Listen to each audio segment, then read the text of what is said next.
Hello friends, welcome to learning studio. Hello बच्चों, revision class में आपका स्वागत है। बच्चों, आज के क्लास में हम लोग linear equation in two variables start करेंगे। चैप्टर नंबर 4 एनसीईआरटी की बुक मैंने ली है और इसी बुक से हम लोग आज पढ़ते हैं linear equation in two variables. तो इस पे बच्चों हम लोगों ने linear equation in one variable पहले पढ़ा हुआ है। तो इस पे क्या था, linear equation in one variable का जो फॉर्म होता है, linear equation in one variable, इसका क्या फॉर्म होता है, a x plus b this is equal to zero. यही होता है linear equation in one variable, जो कि हम लोगों ने पहले भी पढ़ा है। तो ए एंड बी आर क्या होंगे, रियल नंबर्स होंगे, where a and b are real numbers, ठीक है। एंड और एक कंडीशन क्या है, and a is not equal than zero, ठीक है, ये एक कंडीशन होगा। तो अब आता है बात linear equation in two variable का, ठीक है। Linear equation in two variables क्या होता है, इसका क्या फॉर्म होगा।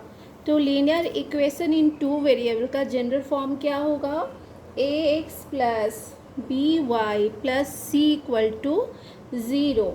ये जो होगा वो linear equation in two variable का जनरल फॉर्म होगा, ठीक है। Where a and b and c are real numbers होंगे, and where a will not equal than zero, b will not equal than zero. तो ये कंडीशन होगा, ठीक है ना। तो अब हम लोग क्या करेंगे, कुछ जो क्वेश्चंस दिए हुए हैं एग्जाम्पल से हम लोग कुछ क्वेश्चन समझने की कोशिश करते हैं जो कि इस चैप्टर में दिया हुआ है। एग्जाम्पल नंबर 1, एग्जाम्पल 1 ले लेते हैं। Write each of the following equation in the form a x plus b y plus c equal to zero and indicate the value of a b and c in each case, ठीक है ना। तो ये हम लोग को क्या करना है कि ये जो दिया हुआ है ना इक्वेशन, उसको a x plus b y plus c equal to zero के फॉर्म में लिखना है। That means linear equation in two variable के फॉर्म में लिखना है, और ए और बी एंड सी का क्या वैल्यू होगा उसको इंडिकेट करना है, ठीक है। फर्स्ट नंबर क्वेश्चन ले लेते हैं। 2x plus 3y equal to 2x plus 3y equal to क्या है, 4.37, यही है। तो इसको हम लोग पहले सजा करके लिख लेते हैं, a x plus b y plus c, ये जो हमारा है ना, ये हमारा जनरल फॉर्म है। अब ये जो क्वेश्चन में दिया हुआ है वो इसी के तरह हम लोग सजा लेंगे अपने ये जो इक्वेशन दिया हुआ है क्वेश्चन का। तो 2x प्लस 3y माइनस यहाँ पे आ जाएगा इक्वल टू साइन के लेफ़्ट साइड में 4.37 इक्वल टू ज़ीरो, ये चीज़ हो गया। तो अब ये आ गया ना, a x plus b y plus c, या प्लस माइनस तो डिपेंड करता है बच्चों, बट एक जनरल फॉर्म जो दिया हुआ है उसको हम लोग इस तरह से सजा दिए। देयरफॉर अब इस केस में क्या हो जाएगा, इस केस में ए का वैल्यू क्या हो जाएगा, ए इक्वल टू 2 हो जाएगा, बी इक्वल टू 3 हो जाएगा, and c equal to minus 4.37 हो जाएगा, ठीक है ना। क्योंकि माइनस साइन था इसीलिए माइनस आ जाएगा। तो इसी तरह से बच्चों ये वाला जो क्वेश्चन है ना वो सेम ये में बनेगा। सिर्फ हम लोग को ध्यान देना है कि linear equation in two variable का जनरल फॉर्म क्या होता है, और जिस तरह से क्वेश्चन दिया है उसको उस तरह से हम लोग सजा के लिखेंगे। सेकेंड नंबर एग्जाम्पल देख लेते हैं। x minus 4 equal to √3y, ये है। तो अब इसको क्या करेंगे ना, इसको भी उसी तरह सजाएंगे। x minus 4 equal to √3y है, देयरफॉर इसको कैसे सजाएंगे, तो x माइनस 4 और इसको इक्वल टू साइन के इधर लाएंगे, माइनस √3y इक्वल टू 0। अब फिर से सजा लेते हैं, x वाला तो पहले रहेगा ही और उसके बाद y वाले जो टर्म है उसको लिख लेते हैं, उसके बाद जो कांस्टेंट टर्म है -4 उसको लिख लिए। तो इस तरह से हम लोग सजा लेंगे। तो देयरफॉर अब इसमें a का वैल्यू क्या हो जाएगा, क्योंकि क्वेश्चन में ही पूछ रहा है कि right each of the following equation in the form ax + by + c = 0 and indicate the value of a, b and c in each case. ठीक है ना। तो इसको हम लोग को ax + by + c = 0 के फॉर्म में लाना है और a, b, c का वैल्यू हम लोग को दिखा देना है।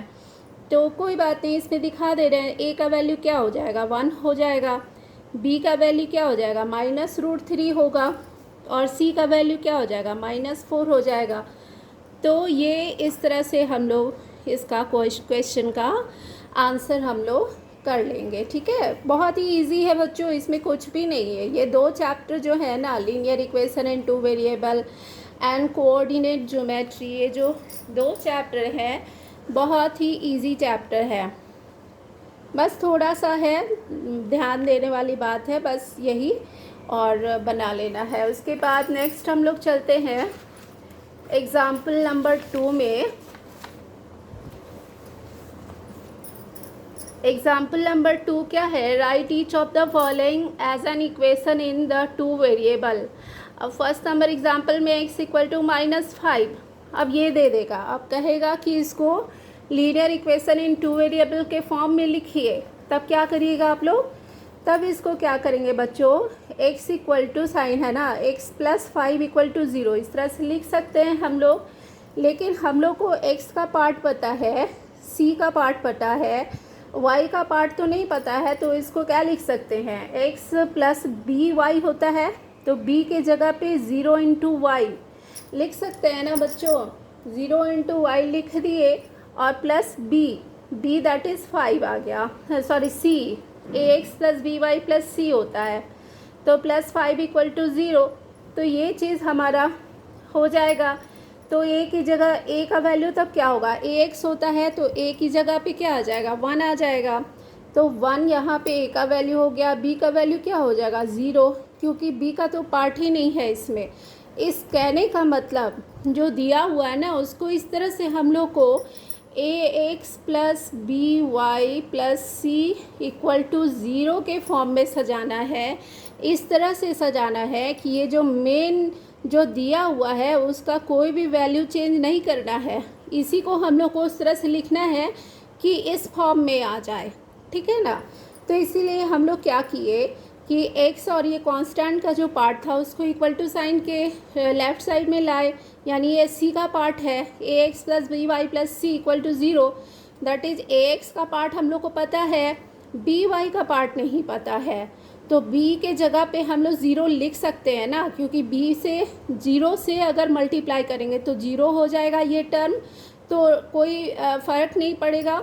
तो 0 × y + 5 = 0 इस तरह से लिख दिए और c = 5 दिया हुआ है। तो ये हमारा सिंपल सा ये आंसर हो जाएगा। ठीक है, कोई दिक्कत वाली बात नहीं है बच्चों, इसमें बहुत ही इजी है ये क्वेश्चन।